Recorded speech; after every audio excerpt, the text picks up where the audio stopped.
Bienvenue dans cette nouvelle vidéo. Je te préviens, ça va être une vidéo assez particulière, mais je pense que c'est ça que j'aime vraiment avec cette plateforme, avec YouTube, c'est que tu as la possibilité de parler de plein de choses différentes. Que ce soit les reportages que je te partage depuis maintenant quelques semaines, ou comme là dans cette vidéo précisément, où j'ai envie de te parler un petit peu plus profondément, on va dire. J'ai envie de te parler de mes émotions, de mes ressentis, de choses qui me passent par la tête et que je trouve intéressantes de partager avec toi qui est derrière ton écran. Parce que quand tu regardes une vidéo, tu te rends pas forcément compte de la vie du créateur derrière, des répercussions que les réseaux sociaux ont sur la personne qui est derrière la caméra. Et c'est vrai que là, j'ai envie de prendre le temps de parler de tout ça.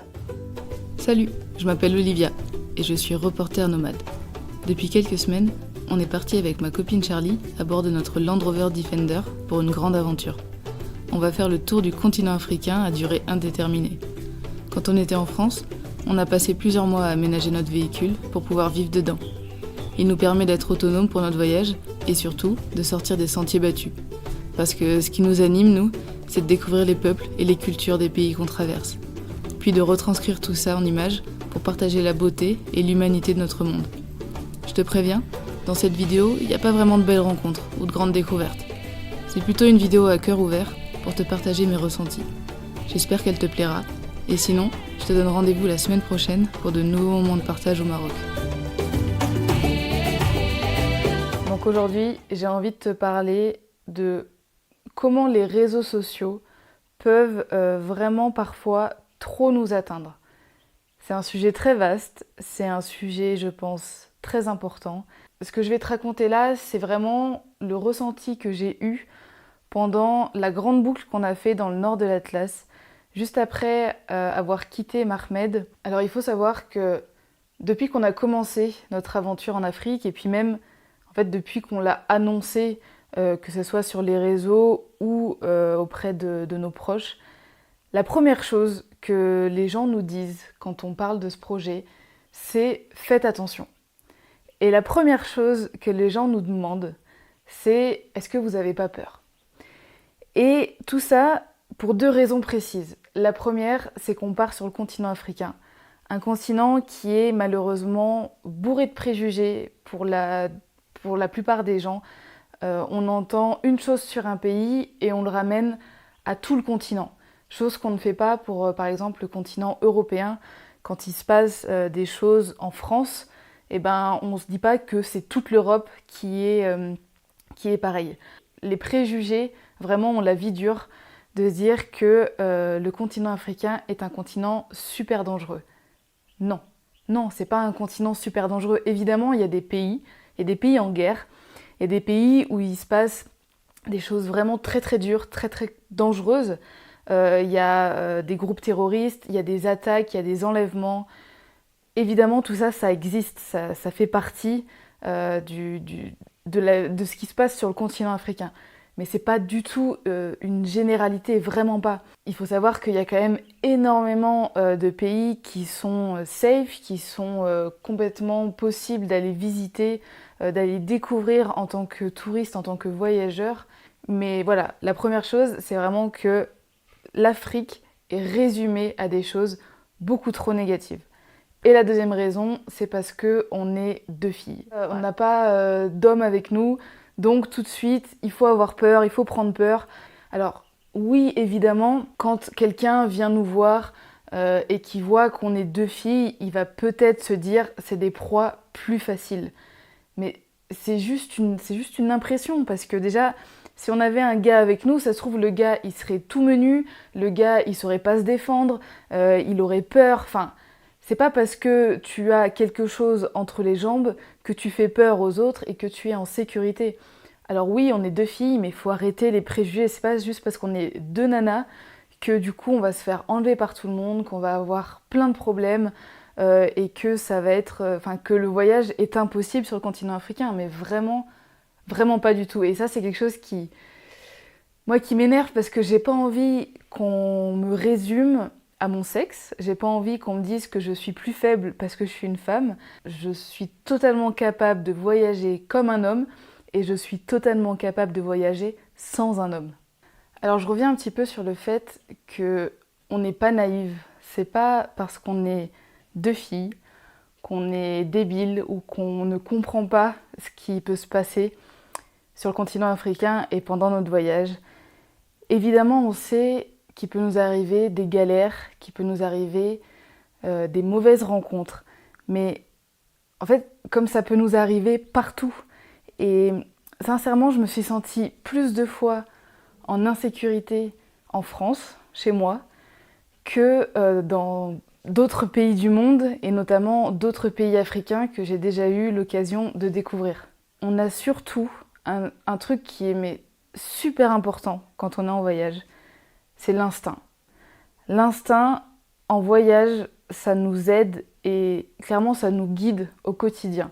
C'est un truc qui est super important parce que combien de fois quand on rencontre des gens, on se pose la question de savoir si on le sent ou pas. Et c'est quelque chose c'est un sentiment qu'on n'arrive pas à expliquer parce que c'est un peu comme un sixième sens qu'on arrive à développer au fur et à mesure du temps, au fur et à mesure des voyages. Et à un moment donné, franchement, le sixième sens, c'est quelque chose dans lequel on peut avoir confiance. Quand vraiment on rencontre quelqu'un, à l'intérieur de soi, on a cet instinct qui nous aide et qui nous guide. Et cet instinct-là, moi, ça fait longtemps que je l'ai en voyage. Il me fait pas défaut en général. Alors évidemment, c'est pas une science infuse. Il y a des moments où on peut penser qu'on peut faire confiance à quelqu'un et finalement, notre instinct nous trompe un peu parce que la personne qui est en face est un bon manipulateur. Mais dans la plupart du temps, cet instinct, vraiment, il nous sert. Et c'est quelque chose qui est très important que j'ai envie de te faire comprendre à toi qui regardes cette vidéo. C'est que même si un pays a une mauvaise image, que toi, tu vois des trucs qui passent sur les réseaux sociaux, sur les médias, qui sont négatives, tu peux quand même rencontrer des super belles personnes, tu peux quand même découvrir des magnifiques choses. Et j'espère vraiment qu'à travers mes reportages et à travers ce grand voyage, je vais pouvoir te montrer tout ça. Alors j'en arrive un petit peu à pourquoi exactement je fais cette vidéo, parce que là je blablate, mais tu comprends peut-être pas forcément pourquoi j'ai besoin de parler de tout ça. En fait, je le fais à cause de la vidéo numéro 2 de notre voyage, pendant laquelle on se fait déloger par la police pour aller dormir en face du commissariat pour des raisons de sécurité.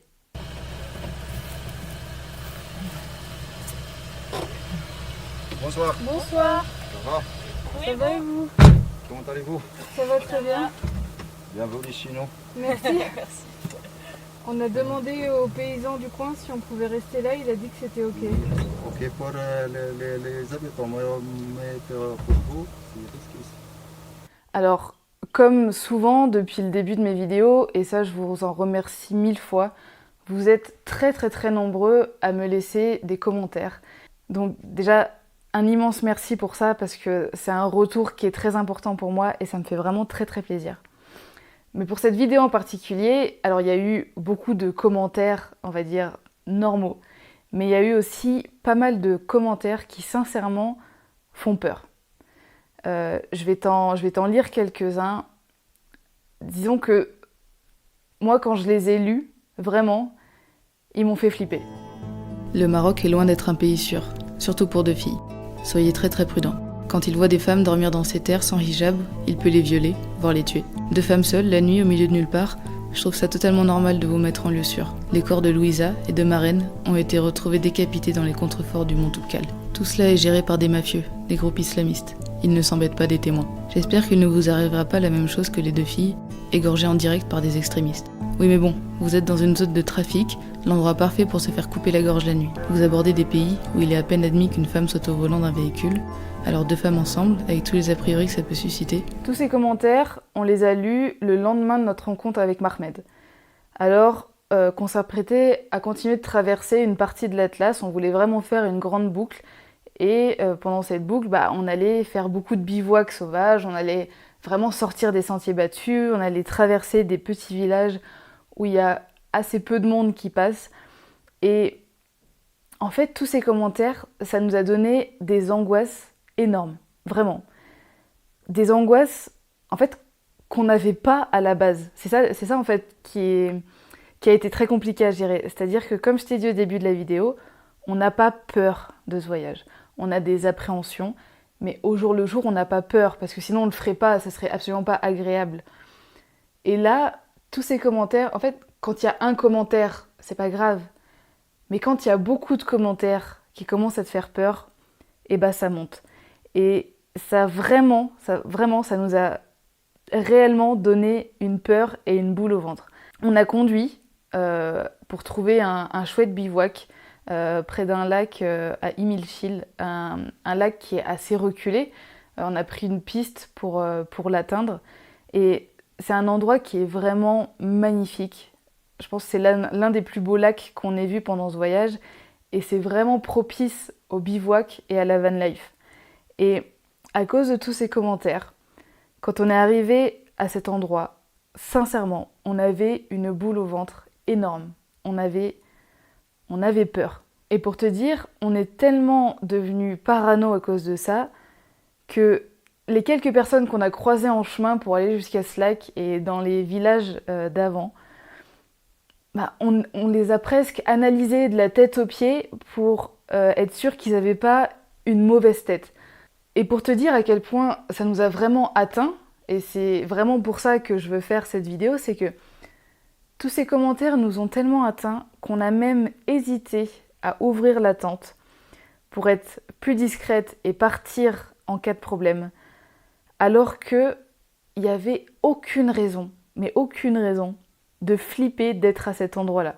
C'est un endroit, on l'avait vu sur les applications de voyage. Il y avait beaucoup de gens qui avaient déjà dormi là, beaucoup de commentaires. Les gens disaient que c'était très très safe, qu'il n'y avait aucun souci.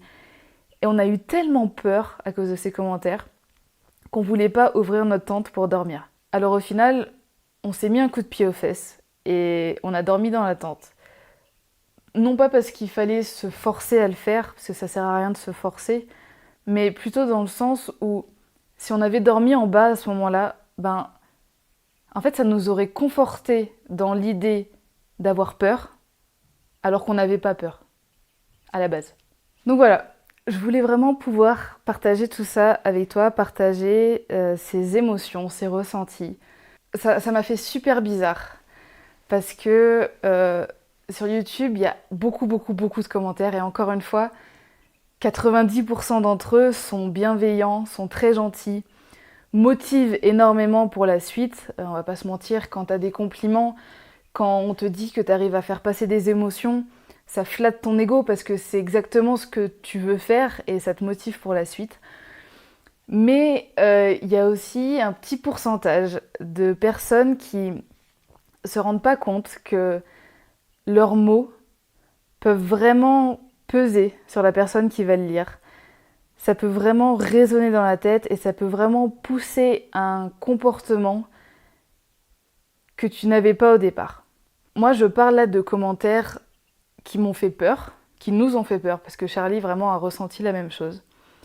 Je parle pas de tout le côté harcèlement, méchanceté, tout ça, pour l'instant, merci à ceux qui regardent la vidéo, ça n'arrive pas.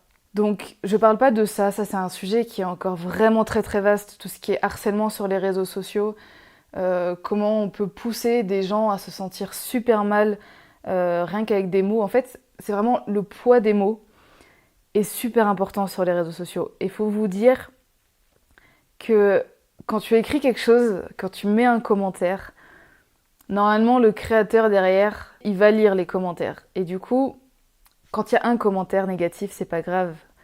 Mais quand il y a beaucoup de commentaires qui disent un petit peu la même chose, là ça commence à être super flippant.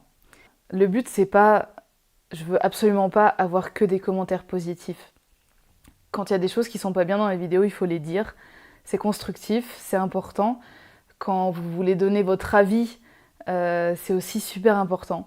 Mais juste, par rapport à tout ce qui est la peur, l'angoisse, juste faut faire attention. Faut faire attention. Il faut, si c'est pour dire des choses comme ça, faut pas hésiter à lire les autres commentaires pour être sûr que ça n'a pas déjà été dit plein de fois. Encore une fois, en se rendant compte que la personne qui va lire les choses derrière, ça peut lui monter à la tête très très fortement. Alors je te rassure, nos angoisses, on a réussi à les faire partir. Au bout de 2-3 nuits, on a repris confiance, on s'est vraiment posé, on a fait un travail sur nous-mêmes en se disant « faut arrêter de se mettre ces angoisses énormes, faut arrêter de se faire peur pour rien » et on se remet dans notre voyage, on se remet dans notre confiance de base qui a toujours une petite appréhension mais pas des peurs et on reprend notre voyage comme on l'a commencé. On va faire du bivouac sauvage quand on pourra, on va rencontrer des gens quand on pourra, on va suivre notre instinct quand on le sentira et on va reprendre ce rythme-là comme il faut. Depuis ce moment-là, on n'a absolument pas eu de peur et heureusement. Je te dis pas qu'on n'en aura pas d'autres dans les semaines à venir, dans les pays à venir. Peut-être qu'on aura des peurs, mais juste, j'ai pas envie que ces peurs viennent des réseaux sociaux. Parce que les réseaux sociaux, à part si vraiment tu as passé des mois et des mois dans un pays, que tu as voyagé dans un pays, si c'est pas le cas, c'est des ressentis et des partages qui ne viennent que de oui-dire, qui ne viennent que des médias, de ce que tu vois sur Internet. Et du coup, c'est pas une réalité totale, c'est un petit bout, mais ça ne définit pas un pays et encore moins un continent. C'est le message que j'essaie de te faire passer là. Et j'espère que tu l'auras compris, que tu auras compris ma démarche. Merci d'avoir regardé cette vidéo, merci d'avoir écouté un petit peu ce que j'avais sur le cœur. La semaine prochaine, on reprend le voyage comme il faut, avec plein de belles rencontres, plein de beaux paysages. Et si jamais ce genre de choses revient, ou pour d'autres circonstances, j'hésiterai pas à en parler ici parce que c'est important et moi ça me fait du bien aussi. Je te remercie encore une fois et je te dis à la semaine prochaine.